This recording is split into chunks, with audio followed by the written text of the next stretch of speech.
the relation between politics and space is constitutive. And this is obvious.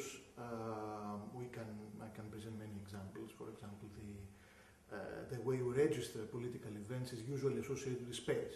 We speak about, to make it a bit more, to bring it more closer to the events that are happening around us. We spoke about the events in the Paris suburbs. They were registered through this association with the suburbs. And what happens here also, a lot of attention has been paid to the way the current protests were spread in a way which was not the usual way.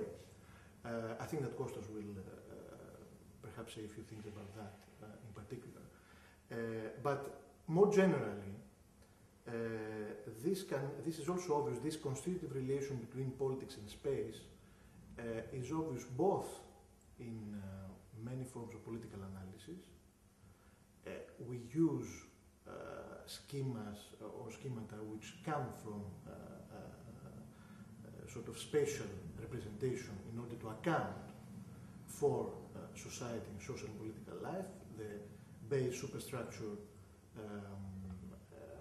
division in Marxism is indicative of that, and also in our political imagination. Utopia is a very good example of this very close interpenetration between space and politics, because utopias, which are the form our political imagination has taken in modernity many times, is usually associated with a spatial representation, a very strict spatial representation, usually an island. And my worry is that this very close relationship between space and politics,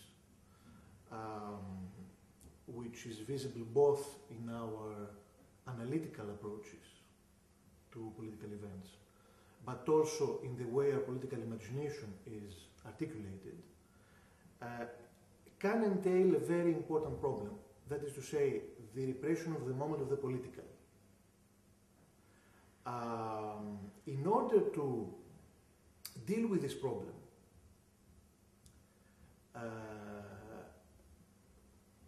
which is obvious because when you have a very strict spatial representation of an analytical schema or a vision of the future, very little can be done in terms of accommodating what escapes this very strict visual and spatial representation. So what is missing there is registering of contingency, of antagonism, of the different alternatives that can emerge in different points, and so on and so forth. Now, this problem, I think, is very much acknowledged by recent trends and projects in political philosophy, usually through the shift of emphasis from space to time, to the dimension of time, to the dimension of temporality. For example, we have in in philosophers like Badiou an emphasis on the moment of the event, which is the central concept of Badiou, as well as in someone like Zizek, for example. We have this idea of the radical act, which is a cut, which is a radical cut in time, which disrupts the spatial configuration and refounds the whole of human existence. I don't know, there's a religious element in that, I think. And I think all these attempts are different ways to deal with these problems of the repression of the political in this spatial, domination of space in political imagination and political analysis. My final remark, if we give all our emphasis to space, then we have a repression of the political. If we have the emphasis on the event, on the act, without any intellectual and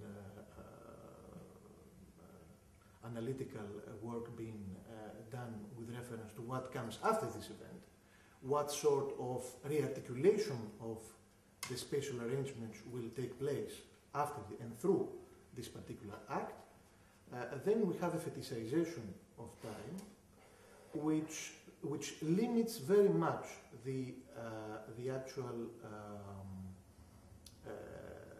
theoretical and practical value of this concept of the act, I think. So my concluding phrase will be that probably we should try to articulate a different orientation, which will try to negotiate between time and space, in a certain sense, and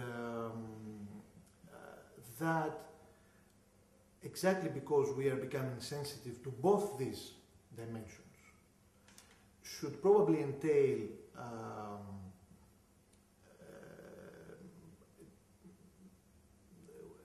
the challenge for us is to visualize space in a way that will not be sedimented, but will continuously try to host the unrepresentable, the unconscious, the contingent, the unbuilt. And I think we'll have in this conference many opportunities to see how this unbuilt emerges in front of us and how we should really deal with that in